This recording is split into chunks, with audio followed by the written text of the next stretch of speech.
बिस्मिल्लाहिर्रहमानिर्रहीम। अस्सलाम वालेकुम स्टूडेंट्स, कैसे हैं बेटा आप लोग? अच्छा बेटा, हमने लास्ट लेक्चर में एक्सरसाइज 1.2 का क्वेश्चन नंबर 1 किया था। क्वेश्चन नंबर 2 बहुत इजी है, वो आप लोग खुद कर लेंगे। जिसमें कहा गया find additive inverse of complex number. Additive inverse में जस्ट आपने साइन चेंज करने होते हैं, दोनों के, रियल पार्ट के भी और इमेजिनरी पार्ट का भी। तो वो आप लोग कर लेंगे। क्वेश्चन नंबर 3 देखें, जो कि बहुत इंपॉर्टेंट शॉर्ट क्वेश्चन है। क्वेश्चन 3 की स्टेटमेंट है find multiplicative inverse for each complex number. यानी कम्प्लेक्स नंबर दिए गए हैं तो इनका मल्टीप्लिकेटिव इनवर्स फाइंड करना है। अच्छा बेटा, मल्टीप्लिकेटिव इनवर्स में रेसिप्रोकल लिया जाता है, ये आप लोगों को पता है। 9th क्लास में भी आपने मल्टीप्लिकेटिव इनवर्स के बारे में पढ़ा था कि मल्टीप्लिकेटिव इनवर्स जब फाइंड करना होता है तो मल्टीप्लिकेटिव इनवर्स में रेसिप्रोकल लिया जाता है, उल्टा दिया जाता है। जैसे हमारे पास एक नंबर हो 5, तो इसका मल्टीप्लिकेटिव इनवर्स क्या होगा? 1/5। और 1/5 का मल्टीप्लिकेटिव इनवर्स क्या होगा? 5। मल्टीप्लिकेटिव इनवर्स में रेसिप्रोकल लिया जाता है। तो यहाँ भी मल्टीप्लिकेटिव इनवर्स फाइंड करना है हमने। अब सबसे पहले तो आपने इसको लेट कर लेना है कम्प्लेक्स नंबर को z के इक्वल। Let z is equal to 4 + 5 iota. अब multiplicative inverse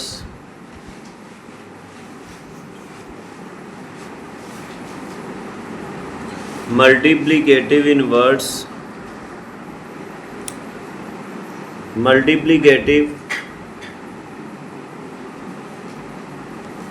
inverse of z क्या होगा?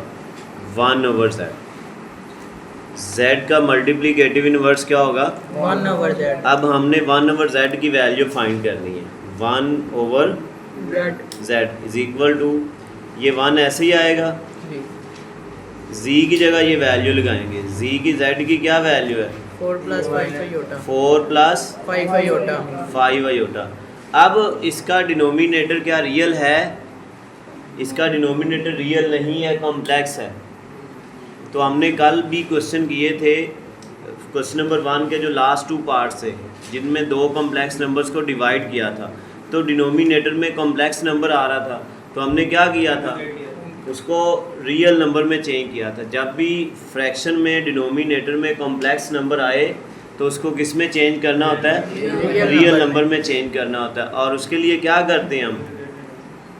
इस डिनोमिनेटर के कॉन्जुगेट से मल्टीप्लाई भी कर देते हैं और डिवाइड भी कर देते हैं। अब इसका कॉन्जुगेट क्या होगा? 4 - 5 आयोटा। कॉन्जुगेट में किसका साइन बदलता है?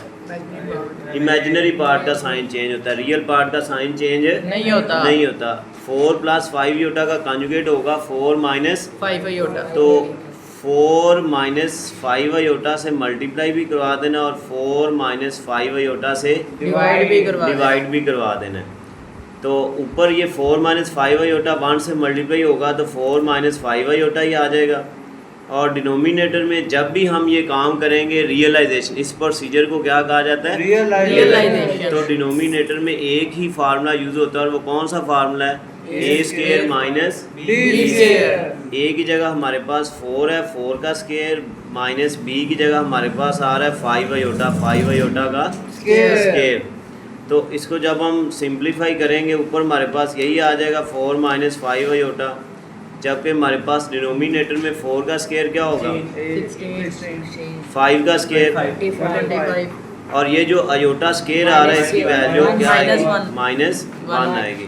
तो ये 4 - 5 iota divided by 16, minus into minus 25 को 1 से मल्टीप्लाई करेंगे, क्या आएगा? 25 आ जाएगा। 4 - 5 आयोटा। अब ये दोनों रियल हैं तो इनको ऐड करने से क्या आएगा? 41।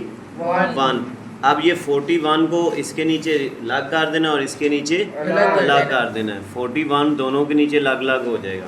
तो ये आएगा 4/41 - 5/41 आयोटा। ये रियल पार्ट हो गया। और ये क्या कटिंग होगी? नहीं कटिंग होगी। 41 अपने अलावा किसी भी टेबल में नहीं आता। तो यही फाइनल हमारा आंसर है।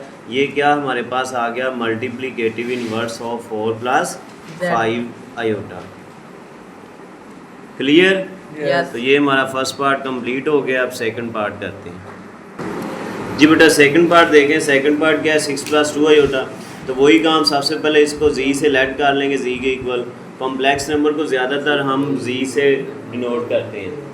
फिर हमने क्या फाइंड करना है, मल्टीप्लिकेटिव इन्वर्स ऑफ जी। तो जी का मल्टीप्लिकेटिव इन्वर्स क्या होगा, 1/z। फिर अब 1/z, अब ये 1 वैसे ही आ गया, तो जी की जगह उसकी जो वैल्यू हमें गिवन है वो हमने पुट कर दी। अब इसका डिनोमिनेटर जो है वो कॉम्प्लेक्स है, डिनोमिनेटर को रियल बनाना है, तो उसके लिए क्या करेंगे, कॉन्जुगेट क्या आएगा इसका, 6 - 2 इससे मल्टीप्लाई भी कर देंगे और डिवाइड भी कर देंगे। अब ये ऊपर 6 - 2 आयोटा 1 से मल्टीप्लाई होगा तो 6 - 2 आयोटा आ जाएगा। नीचे कौन सा फार्मूला लगेगा, a² - b²। तो a की जगह 6 का स्क्वायर माइनस b की जगह 2 आयोटा का, यानी ये a और ये b। अब हमारे पास 6 - 2 आयोटा वैसे ही आ गया। 6 का स्क्वायर क्या होता है, 36 2 का स्क्वायर 4 आयोटा स्क्वायर की जगह क्या है, 6 - 2 iota over 36 minus into minus plus 4 1s are 4। आप डिनोमिनेटर में दोनों रियल हो गए, क्यों जी, दोनों रियल हैं, तो ये ऐड करने से कितना आएगा, 40। आप 40 को 6 के नीचे लग कर देंगे और 2 के नीचे अलग कर देंगे। अब ये देखो 2 पे कटिंग हो रही है, 2 3s are 6, 2 20 और इधर 2 1 और 2 20। तो ये आएगा हमारे पास 3/20 माइनस 1/20 आयोटा। तो ये हमारे पास जो है वो मल्टीप्लिकेटिव इन्वर्स आ गया इसका। क्लियर, कोई प्रॉब्लम? अच्छा बेटा ये इसका थर्ड पार्ट इसका आपने खुद करना है, बहुत इजी है। फोर्थ पार्ट जो है वो भी उसी तरह का ही है, वो देख लें। इसमें ये स्क्वायर रूट आ रहा है तो हालांकि काम वही है। सबसे पहले जी के इक्वल इसको लेट कर लिया, फिर multiplicative inverse of g equal 1/z, फिर 1/z। अब 1 तो वैसे ही आ जाएगा और जी की जगह ये वैल्यू पुट कर दी, और फिर क्या करना है, कॉन्जुगेट के साथ मल्टीप्लाई भी कर देना और डिवाइड भी कर देना। तो ये ऊपर वाली वैल्यू 1 से मल्टीप्लाई हो गई, यही आ गई, नीचे फार्मूला लग गया a² - b²। तो a की जगह हमारे पास स्क्वायर रूट 5 है और b की जगह 4 आयोटा है। इसका स्क्वायर से कट गया और 4 का स्क्वायर 16 आ गया, आयोटा स्क्वायर की जगह उसकी वैल्यू आ गई -1। ये न्यूमरेटर वैसे ही चलता जाएगा। अच्छा ये 5 माइनस इंटू माइनस प्लस 16 1 16 इनको ऐड करने से 21 आ गया। अब 21 दोनों के नीचे लॉक कर देंगे, यहाँ पे चूँकि कटिंग नहीं होगी तो ये हमारे पास इन्वर्स आ गया। तो इस तरह हमारा क्वेश्चन नंबर जो ये 3 है ये कम्प्लीट।